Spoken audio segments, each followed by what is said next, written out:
thank you for checking out New Dice. Whether you're brand new to the channel or coming back, that's crazy. Thank you so much. I mean, it's not crazy if you like it. That's great news. I appreciate that. Today, we're going to talk about something I added to the table I think is really cool. You can do it too. I know you can. All right, I'm gonna motivate you to try to get there. I thought it was going to kill me, and I feel like it made my table stronger. We are going to also put a bow on the last episode I filmed. We'll get some comments out on that. Like I said, wrap that one up nicely. And then at the end of the podcast, something I saw in the news this week, I wanted to bring up. I think it's kind of cool. So all of that is coming up today on New Dice. You can look at the timestamps below, and they will get you caught up with where you need to be if you're looking for something in particular. Okay. Before we get into what I added to the table, I just wanted to remind you, because we're still new to all this, who am I? Well, I'm Sean. I'm new to all of this. I'm new to running TTRPGs. I'm still terrified of it. I'm still fairly new to playing TTRPGs. I am new to making a YouTube channel about this stuff, so bear with me there as well. I'm also new this week to painting minis. Oh my, painting minis. I got a 3D printer for Christmas, and I've been printing minis. And one of my buddies this week finally was like, you need to start painting them. So we did. And like, they're cool. I like them. But I will say, this ghoul is supposed to be pretty scary at the table to the NPCs, or to my PCs, excuse me. If my painting skills entered the table as an enemy, much scarier. Would be the scariest villain, I think, because the paint job is scarier than the ghoul. Anyhow, that's the stuff I'm new at, and that's kind of a look at what this channel is all about. I want to motivate you, new GMs, to dive in and run games. And I want to throw some things at you that I think were cool, that I added. At some point, we're going to talk about things that I tried that failed. And one of the things I love about this and the community so far that we've slowly started to build here, thanks to anyone who subscribed this week, that was awesome. I want people to be able to hear what I have to say and either go, hey, thumbs up, that's a good thing to be doing at your table. I'm an experienced GM, that's awesome. Or pump the brakes. That might not be useful in the long run. You might want to audible switch to this. So that's kind of what this channel is about with that stuff. What did I add to the table, though? Well, I watch actual plays. I love them.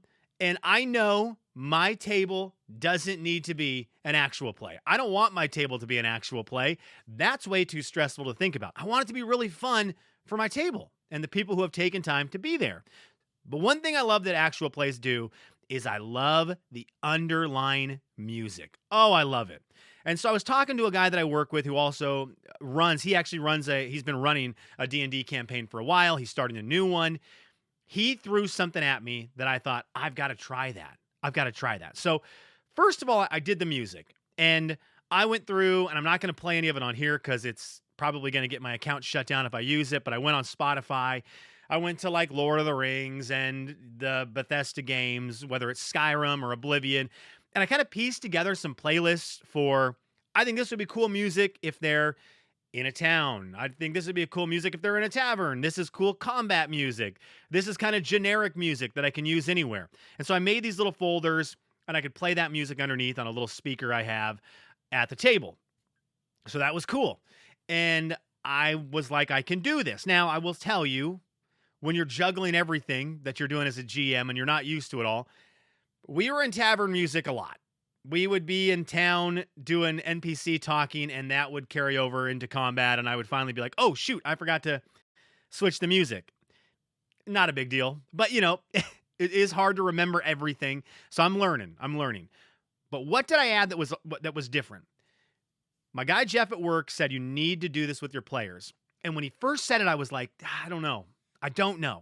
He said, ask each one of your characters for their theme song. When they're providing you with their backstory and they're giving you what their character is, just in the middle of all of that, say, like, what's your character's theme song?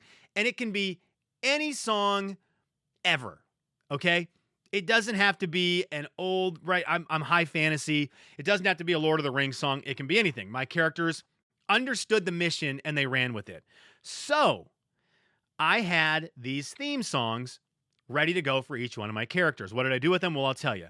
Now, There was a little bit of editing with this. I have audio edited for a very long time. I spent 20 plus years working in radio where I did a lot of producing and production stuff. And so I did edit some of the audios so that the chorus and the hooks of the songs were playing as opposed to from the very beginning. And that was helpful. I think you could probably just get Audacity. That's something that's very easy to use. And you can edit down the songs so you're really in the hooks of the songs. But I had all my characters' theme songs they had provided. I had the hooks cut. They were about a minute long each track for these people. I loaded them up so that they were available for that character. And sure enough, it hit. We were in combat, and Olenir, our tabaxi, was up against the last enemy and had the final blow. Now, I was very skeptical of how this would go, and maybe I still am a little bit, because we're in Lord of the Rings, Skyrim style music. It's playing, it's dramatic, right? It's powerful. And I knew that music was going to come to a crashing halt when I potted down that music. And as the finishing blow was coming, I turned the volume up and we played Fox on the Run by the band Sweet, which I believe my character at the table took from the Guardians of the Galaxy 2 soundtrack. Fox on the Run, they're a tabaxi. See how it kind of intertwines. And it's way different than Lord of the Rings music. But when I looked at Olenir and I was like, okay, that's enough damage to kill the creature. What does Olenir do? How does this look? Let us know. And we piped up Fox on the Run, and they got to describe their character's kill of the final enemy. I think a couple things happened. One, the smile on that character's face was immense because you're proud that you did the final blow, and also you get to show off the theme song that you picked, which is cool. They also went more in depth in the kill. They felt like they could explain more because it was driven by this music they had chosen. It really was their moment. Everything about it, the music, they get to explain it. It was a really cool moment. And then they explained the kill, and I left that music going for a while I kind of tailed out of the combat. And, after about a minute of that music, we potted it down and piped in some other music. And was it fluid? No, because there was a major pause in between. How much damage do you do? And they said the number, and I'm like, oh, shoot, that's enough damage. Hang on, blah, blah, blah. Pop the music down. We're not a production for an actual play. And so it worked out very well. And it was awesome. So I'd highly recommend it. Ask your characters what their theme song is. Play it when they have a dramatic moment. Now, the only dramatic moments I've done so far are combat. And maybe that's all it's going to be. I don't know when else I could pipe it in. I can think about that. And maybe you can comment below on what you would use it for, what some other situations that I might run into are to play their theme song. But it was awesome. It was powerful. I really loved how it highlighted the player that did that final blow. It got people really excited. Everyone then was excited about their song because it's like, well, when I get a finishing blow, my song's coming. And I think like for some people, I've got a cleric that might not get a finishing blow, but if they ever have like a big healing moment where they drop a lot of healing on a lot of characters, bring someone back, we're gonna fire that up. We're gonna fire that up. And again, herky jerky, maybe. Powerful, most definitely. Give your players a theme song. That's your challenge. Take it to your table. Throw it in there, even if you don't have other music. Maybe it works better without other music, because then when that happens, you just pipe up that one little bit, play it off your phone. I have just a tiny little JBL speaker that is kind of stinky, but it does the job for us right now, and that's what we use. Okay, let's put a bow on last episode that was filmed here on New Dice, an episode that was, hey DM, do your characters matter? Making sure your characters are important at your table. I had a couple comments on there. We're going to cherry pick a few of them. I love seeing this. Thank you for commenting on the videos. It means the world. I read all of them because there's a lot of tips I think I can find, and I can get better at this hobby, which is what I'm trying to do for all of us who are new, and maybe some of us who have done it for a long time. I said some of us, some of you who have done it for a long time, and maybe you just need that little kick in the pants of, oh yeah, I got to remember to do that. So we head over to the comments from the last episode, and we go to Cittinel's Pumpkin, who says, to make the characters matter more, I ask players to basically prime the pump with very specific backstory requirements. I don't ask for novels or short stories. I ask for a specific bullet point list. All right, here's what we've got. Number 1, Inciting incident. One paragraph describing what happened that made the PC take up the adventurer life. I think that's cool. You can put that on that 3x5 card, and you have some thoughts on how that character works. Number 2, ongoing need. One paragraph explaining why the PC needs to keep adventuring and can't settle for a day job. I love this because I think one thing that needs to be at, especially at new GM's tables, your characters need to have the mindset that they want to adventure. Because I'm already working on enough stuff and trying to figure out how this all works and remember rules and what's going on. I can't also deal with, well, I don't really want to do that. There's no reason for me to go. I need you to want to adventure. And so I think that's a great thing, the ongoing need. Number 3, bonds, ideals, and flaws. A list of carrots and sticks to prod the PC towards the plot. I need your PC to have clear ideals and plenty of flaws. Love that, especially as a new GM.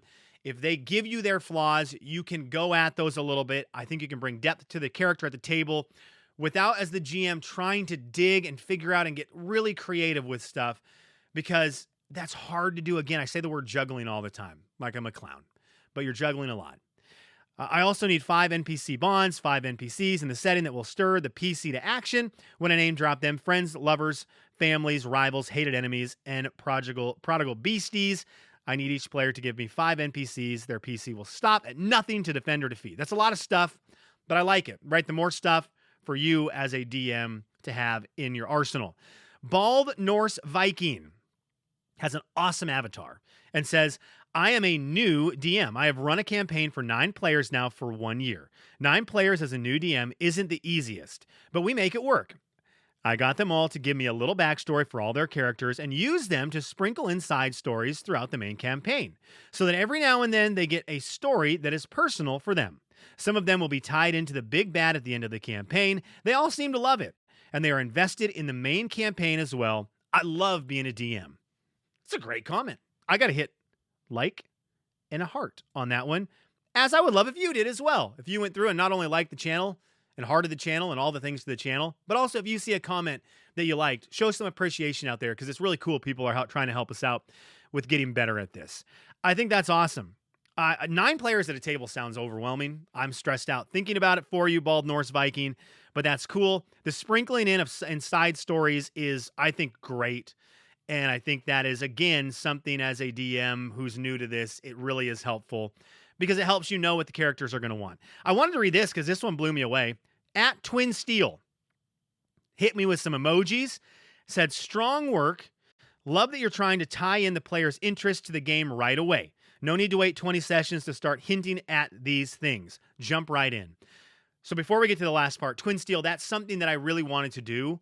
I don't have it in me to stall long enough to get the things that I want to do at the table. I realized that real quick. So if I think of it, I throw it out there. And if it's a crazy thing that would have been really good at the end of the game, well, it didn't make it that long. If I think of it, I throw it in there because I want to use it. If I like something and I think it's going to work at the table and be really cool, I just get it out there. Let's just have it happen. And then I'm going to hope that I can think of something through the week that's equally as cool. And maybe that cool moment that happened will inspire me to have more of those. So I don't know. I just throw it out there. The second that I think of something like that, I just do it. But Twin Steel finishes with this, because this is crazy. If you want to play new games, I do. I'm a developer for one, Nimble. I'd be happy to run a session or fill you in on and let you run your own. I'm a contributing developer for another, Tales from Elsewhere, and that community has lots of games going each month. Could be a way to get your feet wet and bring that game back here to run. I would love it. I would love it. I have seen so much about Nimble. Deficient Master had an awesome video on Nimble. Bob World Builder had an awesome video on Nimble. There was someone else who had it. I'm very intrigued with the system. Twin Steel, I believe I bought the PDF. I'm almost sure I bought the PDF. So it would be one I would love to read, and I'd love to try it. Whether you're running it or anyone's running it, I really want to try to run and get into a lot of different games. I think they're really cool. People are so creative, and I would love to check out their creativity and try the games. Okay, what are we going to finish with today? What did I see in the news this week? Well, speaking of different systems, I am very intrigued with MCDM. I have not played Draw Steel. I want to. One of my good friends, Alex, is in a Draw Steel campaign. He keeps me updated weekly with how it goes. I got 3 kids. I don't have a ton of free nights. So it happens on a night I don't have a lot of free time, so I haven't been able to join yet for a session. But I'm interested in what MCDM is making, and they announced that Crows is coming out. This is from EN World. Crows, a new dungeon crawling RPG, has officially been announced by MCDM. Okay, so James Introcaso and Nick Despain are directing the art. The game is described as a game about staring death in the face and grabbing as much loot from dungeons before your luck runs out. This sounds awesome because inside of me is a Borderlands fan that's like very strong and passionate. And one of the things I love about Borderlands and Borderlands 2, I love that loot. I'm a looter shooter. I love it. I mean, I played all the Borderlands, but Borderlands 2 is my favorite one, and I just loved collecting guns. So is this collecting guns? Is this Borderlands 2 the RPG? Absolutely not. But I think you can get the tie-in. I think this sounds really cool. I think a game that will focus on the loot runs in a dungeon is necessary. I think that's a really cool alternative. Will it, I don't know, maybe it will be something that I stick with for a while. I can't see it being the main game that I play for a campaign, but boy, it does sound fun. I play with D6s and D10s, health system similar to Knave, inventory slots doubles as your health tracker. I'm intrigued with it. One of the things that I saw, and this is again from the EN World article, experience points determined by calculating the value of loot taken from a dungeon, which I believe is a callback to old school D&D. I think that's right. Someone throw rocks at your computer monitor at me if I'm wrong. Correct me on that. Tomatoes, whatever it is. Don't throw rocks. Tomatoes. Or throw rocks. I don't care. Don't hit me with them. Hit your computer monitor. But I think that's where that stems from. It sounds really cool. It does lead to something that I have not been doing and I don't know how to deal with. I don't want to get into the fight about it. I've got to figure out at my table if I want to go experience points or the other one, which I don't remember the name of because I'm new to all this. But that I got to figure out how I'm leveling up characters. As of right now, I'm going to get very 20, 24, 25, 26 on you. I'm going on vibes. I'm like the kids. I'm going on vibes. So when I feel like it's time to level up, I just feel it in the ether. It's like, it's time. I play the level up music and we level up. Thanks for checking out New Dice. Comment below. Tell a friend about the channel. I want to help grow the community on this page, but mainly I want to help grow the community of loving TTRPGs, being positive towards TTRPGs, because this is such an awesome hobby, even when your minis suck.